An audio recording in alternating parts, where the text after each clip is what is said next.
E aí galera, começando mais um Take 23. Se você não me conhece, eu sou Samuel Victor e hoje eu tô pra falar aqui de The Witcher da Netflix, o primeiro vídeo oficialmente em 2020 aqui no canal. E eu vou falar dessa nova série que chegou à Netflix ainda no ano passado, mas eu terminei de ver agora e resolvi trazer aqui a minha crítica pra vocês. E antes de mais nada, eu já peço pra você deixar aqui seu like e se inscrever no canal se ainda não for inscrito, porque esse vídeo tá muito bacana e tem muita coisa boa vindo ainda nesse ano. Eu desejo a você um feliz ano novo e vamos curtir esse vídeo aqui comigo, beleza? Chega aí! Logo de cara eu já adianto que essa série da Netflix ela tem linhas temporais diferentes. Eu não vou dar spoiler sobre o que acontece na história, mas vou falar pra não ficar tão confuso como foi pra mim e como muita gente tá falando que tem sido. Quando você não sabe logo de cara isso, acaba ficando um pouco confuso e aí quando tá lá na frente é que você vai realmente entender e começa a ligar coisas da história e acaba deixando detalhes passarem despercebidos. Ela não liga diretamente os jogos,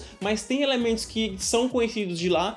E ela pega basicamente os contos que estão presentes nos livros do personagem. Daí eu acredito que a Netflix fez dessa forma como uma aposta para não dar grandes saltos e acabar errando demais. Tem uma missão que precisa ser realizada, alguma coisa que precisa ser resolvida, algum monstro que precisa ser derrotado naquele episódio, e ali ao redor dessa historiazinha, dessa missão, é que as coisas vão se desenvolver. É meio que uma história para cada episódio e tudo isso vai moldando a história da primeira temporada em si. E aí ela usa essa primeira temporada para poder apresentar os personagens, para mostrar o que é esse mundo, como as coisas funcionam. Na minha opinião, a Netflix utilizou essa primeira temporada para fazer isso, ambientar os fãs, mostrar do que se trata esse mundo, como é que vai funcionar a dinâmica dos personagens. Então é bem isso que funciona nessa primeira temporada de The Witcher. O trio principal, que é a Ciri, o Geralt e a Yennefer, dispensa comentários porque os três estão incríveis. A Ciri, ela tem participação importante na série, mas eu creio que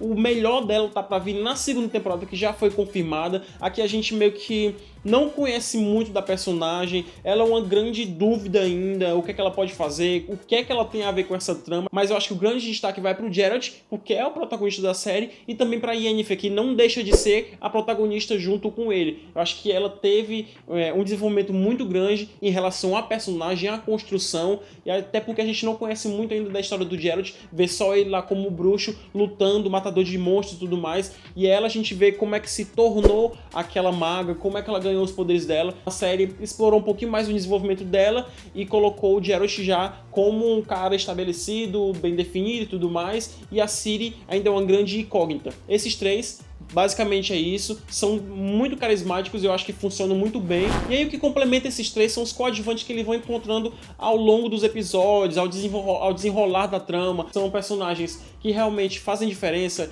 que dão mais peso ao enredo, que constroem mais a história, que deixam fatos mais bem explicados. Então tudo tem uma construção e faz parte de uma grande obra maior, e por isso que eu acho que esses personagens são tão legais e eles acertaram para a primeira temporada em explorar dessa forma como foi feito. A gente vê claramente que ela tem uma limitação de cenário, não em relação ao financeiro, que eu acredito que não foi o problema dessa série, mas sim em relação à construção de ambiente. Porque você vê, quando eles querem mostrar o tamanho de um castelo, as batalhas quando eles pegam com muita gente, eles fazem plano mais aberto e mostram a dimensão de quantas pessoas estão ali. Só que quando você vê uma cena mais in loco, quando eles saem desse plano aberto geral e vão para o centro da discussão, o centro da cena, o meio do vilarejo, o centro da batalha, você vê que eles estão dentro de um cenário fechado, é um set de filmagem. Não quer dizer que não seja fiel, que não seja legal, que não tenha qualidade. Tem tudo isso, mas você vê claramente que eles estão limitados àquilo ali, e você não tem uma exploração maior do ambiente, daquele mundo que eles estão querendo mostrar pra gente. Você não precisa jogar os jogos ou ter lido os livros para entender essa série. Quem tá vindo pela primeira vez ver The Witcher, com certeza essa série funciona. Ela, apesar das linhas temporais confundirem um pouquinho ali o desenrolar da história, quando você pega isso e até mesmo sem se ligar dessas linhas temporais, você consegue entender o que está se passando na trama, você consegue se ligar aos personagens e você consegue curtir o que está acontecendo ali em cada um dos episódios. Você sabe que as magias e os monstros vão precisar de efeitos práticos e também de pós-produção, de CGI, de computação gráfica, mas o ideal é que aquilo seja o mais natural possível e não causar estranheza, coisa que em alguns momentos é extremamente perceptível perspectiva, você vê que tem uma tela verde e que tem um boneco de computador ali participando da cena. Não sei se foi problema de pós-produção, não sei se foi falta de orçamento ou se foi simplesmente desleixo com a produção. Não comprometeu na história em si, pelo menos na minha opinião, mas poderiam caprichar um pouquinho mais, ou pelo menos podem corrigir isso para a segunda temporada. Apesar disso, a série tem ótimas cenas de luta,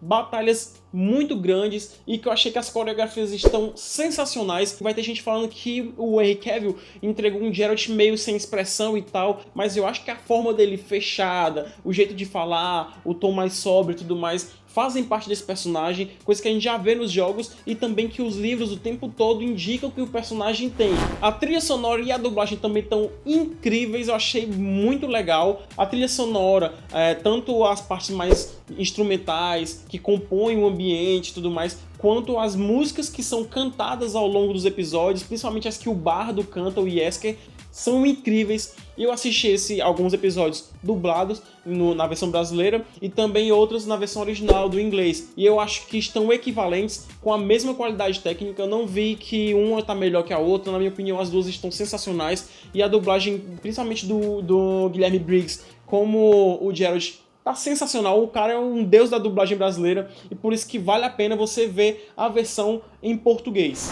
Ela tinha espaço e também potencial para ser muito mais do que foi nessa primeira temporada, mas eu achei super justo, entregando um ambiente, explicando o mundo, tipo, mostrando quem são os personagens para você entender e aí sim poder explorar ainda mais uma segunda temporada. Eu achei que o saldo é positivo, é uma entrega justa e que, na minha opinião, foi uma experiência bastante interessante com essa primeira temporada de The Witcher. Então é isso, galera, eu vou ficando por aqui, espero que você tenha gostado e já sabe, se gostou, deixe o seu like porque ele é muito importante aqui pro canal e também, se não for inscrito, já se inscreve e ativa esse sininho aqui das notificações para não perder nenhum vídeo novo, porque é vídeo novo toda semana. Se gostou, já se inscreveu e curtiu, compartilha com um amigo seu, pelo menos uma pessoa. Esse é o meu pedido que eu faço aqui pra vocês nesse início de 2020. Eu vou ficando por aqui, te vejo na próxima, hein? Valeu, falou!